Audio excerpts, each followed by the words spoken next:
To auscultate the posterior thorax, begin at the apices and proceed downward, moving systematically from side to side and comparing the sounds in symmetrical areas.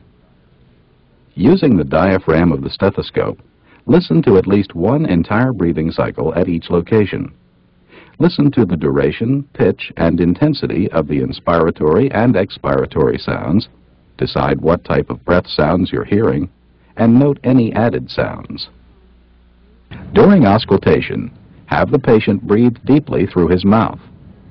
If the patient becomes uncomfortable, allow a rest period.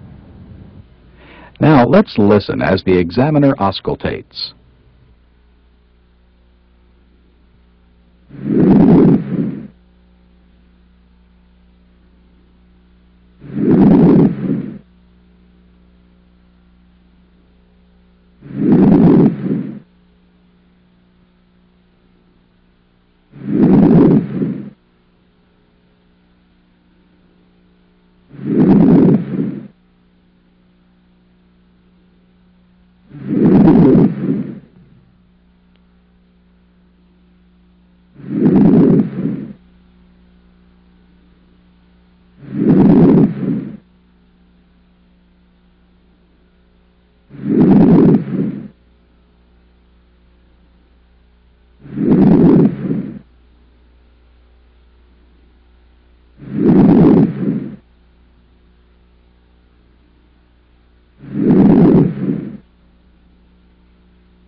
If you hear bronchial or bronchobasicular breath sounds where they should not be, listen for transmitted voice sounds. Now, I want to say 99, please. While auscultating 99. the chest, ask the patient to say 99. 99. Voice sounds that are 99. louder and clearer than normal are called 99. bronchophony. 99.